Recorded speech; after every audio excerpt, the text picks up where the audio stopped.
Good afternoon, everyone. Afternoon. Is it morning still? Still morning. When you go for a bike ride at 6 o'clock, it feels like afternoon. I will tell you, I was on the bike ride this morning, and as a person who has ridden bikes in the past, you can tell a biker. And Mayor Parrish is a biker. And I'm glad he went slow, because it was about the only way that I could keep up, and to make sure that I wasn't delayed, his wife was kind enough to stay with me in the back to make sure that I wouldn't get lost, which we almost did. So she was there for me and she saved me. Is the First Lady here today? Is First Lady Parrish? She had better things. She had better things to do, and primarily I believe it involved gardening. So that's what she told me. So. Well, first of all, I think we've got our crew here. My name is John Dickert. I'm the President and CEO of the Great Lakes St. Lawrence Cities Initiative. It's my honor to be here today. I want to thank Mayor Parrish and his incredible crew, the Rachels, and all of the staff that have been working here today for giving us this incredible weather, which I know they control. We do have a little bit of a breeze, but it's the winds of change that are with us today. And the winds of change relate directly to the fact that we get a chance to look out to this beautiful water, this incredible lake, this treasure that we've been blessed with, and know that because of the fact that you are elected officials and you are representatives of the people, that you are emboldened with the actual effort to make sure that you keep these great waters that we have not only clean, pure, but also available to the people of this region, this country, and this planet. So I want to thank you all for being here. We have a lot to talk about today because there's a lot going on. And in the midst of crazier times, the one thing that prevails here is the calmer heads of mayors, local governments, local regions, people that we represent. So it is my honor now to start off our press conference with the Honorable His Worship, Mayor Steve Parrish.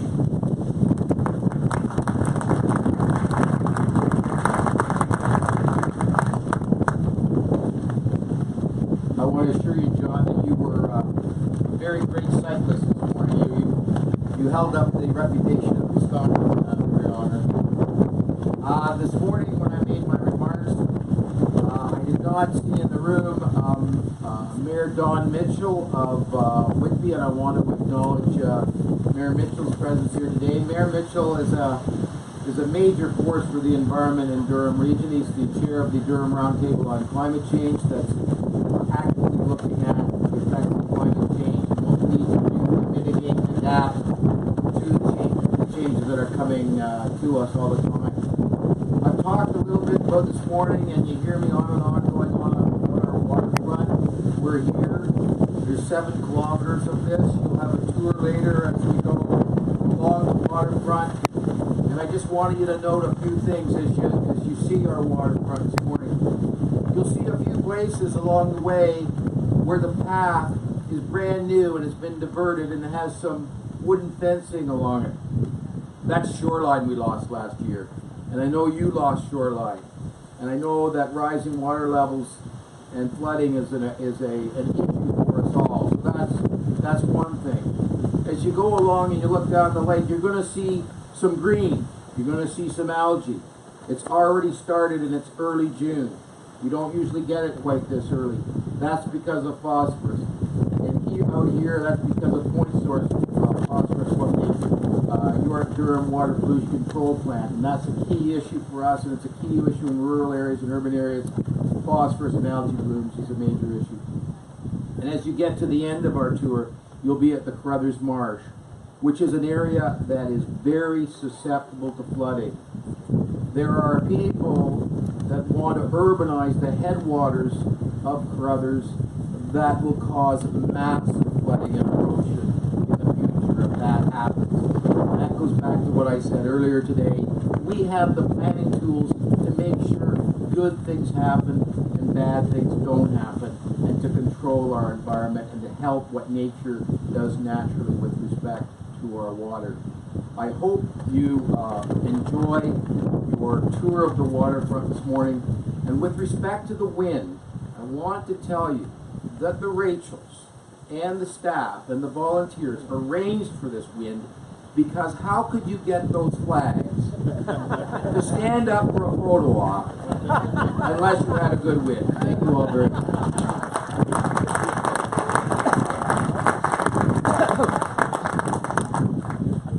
Thought for 1 minute that the mayors don't control the world. If they don't, the Rachels do. I just want to take one brief second, because we would love to spend the time to introduce every single one of you because of your importance here. But if the mayors would please just raise your hand in the crowd so that the press can see just how many mayors we have here. Hands held high. This is who is running the world, folks, right here, doing the job. So thank you, mayors, for being here. Any of the regional chairs, reps, or counselors, please raise your hand as well that are here. Thank you for being here. We are honored. We're honored to have you here. You're part of the team. Now I'd like to introduce the new chairman of the Great Lakes St. Lawrence Cities Initiative, the Honorable Sandra Cooper.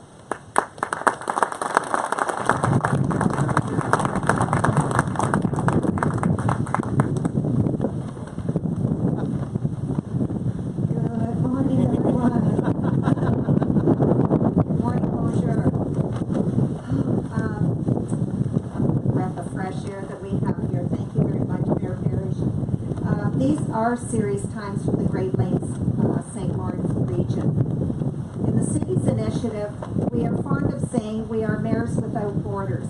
By that, we mean that we live on the shoreline of shared waters, that people and cars cross the border thousands of times a day. Our 200 years of peace and economic prosperity between our two countries began in the Great Lakes St. Lawrence region and continues among us, Canadian and U.S. mayors who are colleagues, friends, and family, actually. Yet, despite this closeness, we find ourselves battered by the winds of political rhetoric that threaten this respectful and mutual beneficial, meaningful relationship.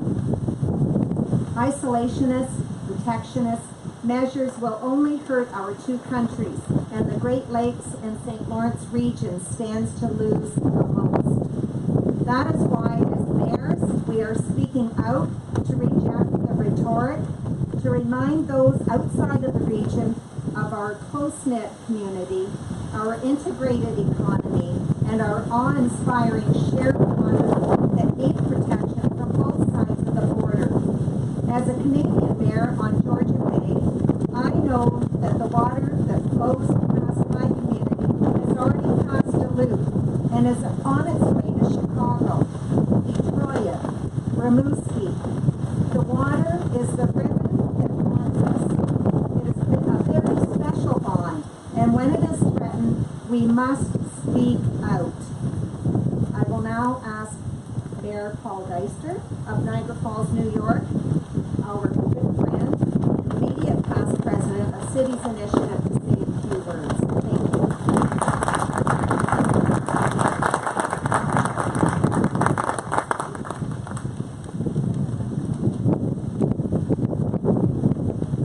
Thanks, Mayor Cooper. I want to echo the mayor's words. As an American mayor, a city that is dependent on a healthy regional economy, I do not believe that trade tariffs will benefit American workers. Quite the opposite. So I'm left wondering who all this protectionist talk is supposed to benefit. Not businesses in Niagara Falls, not workers throughout New York State, $43 billion worth of trade in Canada, our largest trading partner, not workers in Michigan, not workers in the Midwest on the east side. So if we know it isn't going to benefit us, if we know in fact it's going to injure us as American mayors, we've got to push back. We've got to speak up. We've got to defend what is invaluable to us, an integrated economy that contributes $232 billion US dollars to Canada-US trade, supplying 51 million jobs, according to the Council of the Great Lakes Region. The mayors of the Great Lakes and St. Lawrence region are the keepers of the flame of our special cross-border relationship. I was honored to represent the President of the United States, not this one, the previous one, at the bicentennial of the Treaty of Ghent in 2015 in Niagara-on-the-Lake. The statement that I read from President Obama celebrated 200 years of peace along the U.S.-Canada border and looked forward to 200 years of peace and cooperation going forward. We're 3 years in. How are we doing? It's up to us to raise our voices to reject protectionist rhetoric. We're not alone. I've heard that Mayor Fred Eisenberger of Hamilton is going to join Erie County Executive Mark Poloncarz on the U.S. side in Buffalo today with the Hamilton Chamber of Commerce, the Buffalo-Niagara Partnership, the regional chamber of commerce for Western New York, and the Steelworkers Union, which crosses the border in raising their voices in a parallel effort to that we make today. And I'm heartened to see that Foreign Minister Freeland was before Senate Foreign Relations Committee yesterday, and Senator Corker from the President's own party rejected the idea that Section 232 tariffs were appropriate in the case of Canadian aluminum steel. Section 232 deals with national security interests, right? Okay. Gordon Lightfoot and Bucky St. Marie are not a threat to the security of the United States.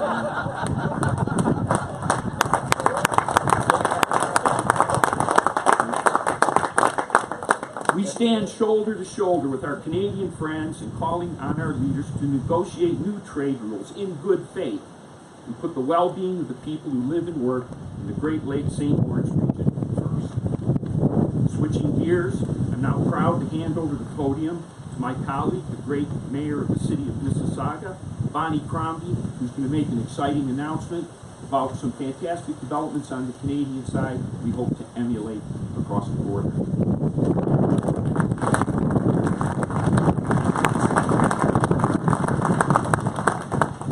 Well, good morning, everyone. And thank you, Mayor Deister.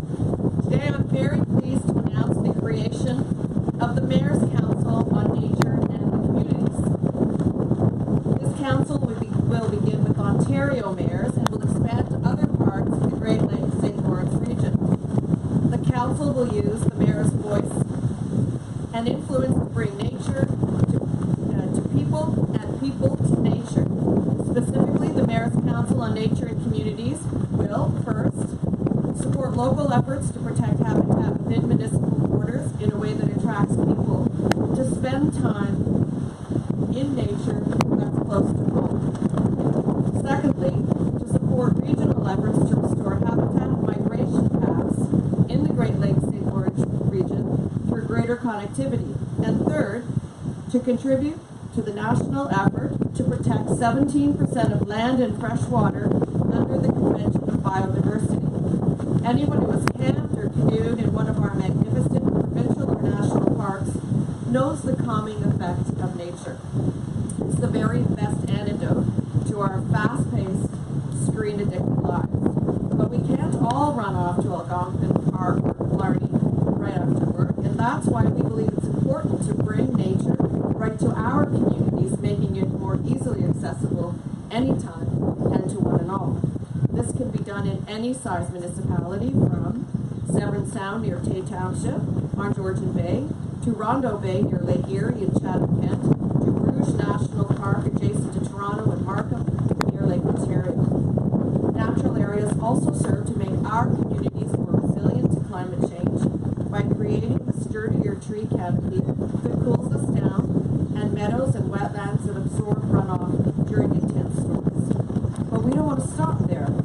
We are the mayors of the Great Lakes Lakes in St. Lawrence, a huge geography with countless species calling it home.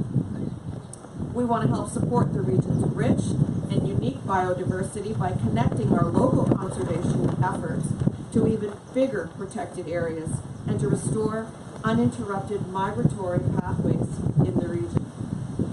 Finally, we want to link these regional efforts to the national commitment to protect 17% of Canada's land and inland waters under the UNESCO Convention on Biodiversity. In a moment, we'll hear more about this national effort from our Member of Parliament for Ajax, Mark Collin. The Mayor's Council is starting in Ontario because we already have a firm foundation to build upon.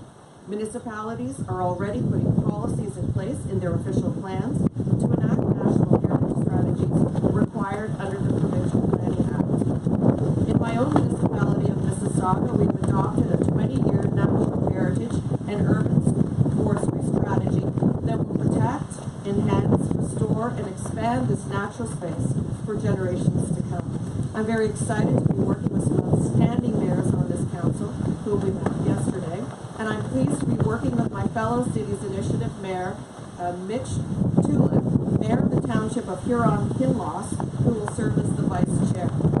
Together with the mayors across Ontario, we're going to bring nature to the people and people to nature. And now I'll ask our MP from Ajax, Mark Collin, to tell us about the federal government's commitment to protected spaces and the National Convention on Biological Diversity and the topics. Thank you very much.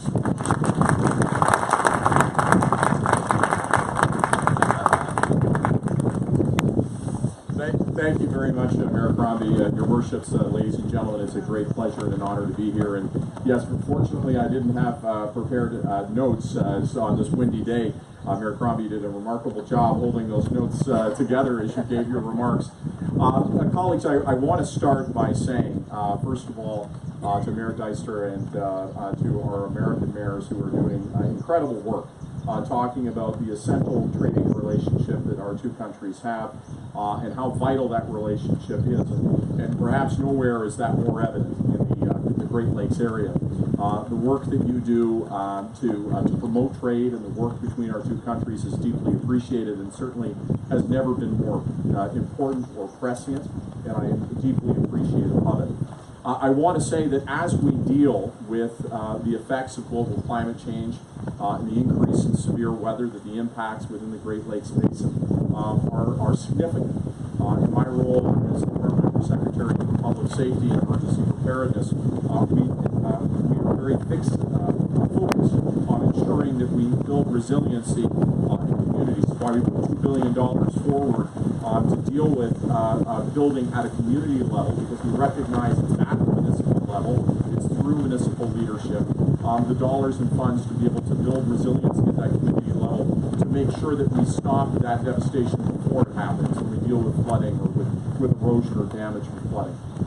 As Mayor Crombie mentioned, we've also made important commitments through the UN Convention of Biodiversity, stating that we will protect 10% of our ocean and inland waters by the year 2020. I'm proud to say that while we were just 2 years ago at only 1%, we're already at 8%, and that we've committed in the last budget $1.3 billion, and that was a direct call from about 19 different conservation environmental organizations that said that's what we needed to do to hit our target.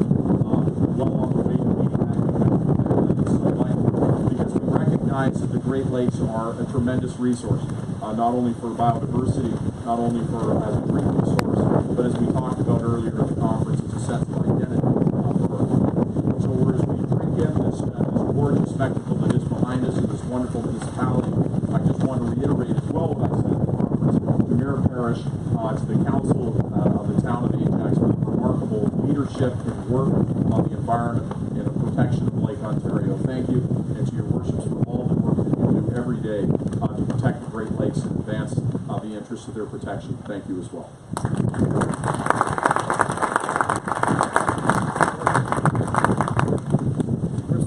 First of all, I want to say hello to our former Executive Director, David Ulrich, who's standing on my left, who grabbed this organization to where it is. God bless you for being here, David. I also want to thank the staff from the Great Lakes St. Lawrence Cities Initiative, who have been doing an outstanding job. I'm proud to have Mayor Parrish, Chairperson Cooper, Mayor Deister, Mayor Crombie, and MP Holland, thank you for your words. You know, the mayors stand united because we are here and we are bonded by a border of water that provides us our life. And I will tell you that we stand united because, just for me, when I think about the fact that if I can't get Michael Bublé CDs, we're going to have a problem. He's one of my favorite singers, and I need to have my Michael Bublé. So we're all here to work together to solve problems because that's what the mayor has to do. We work for the citizens, we work for the people. Our jobs. Do we have any questions of the press? For our mayors, you can please dedicate your question to a mayor, or you can just choose, or if you have any questions from the press at this time.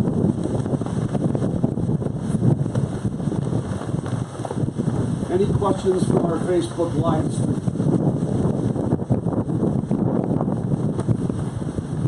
You're an easy crowd. All right, Mayor Parrish will now dance for the group. Well, the other was last night. I'm sorry. Do we have any questions from the crowd or from Facebook Live?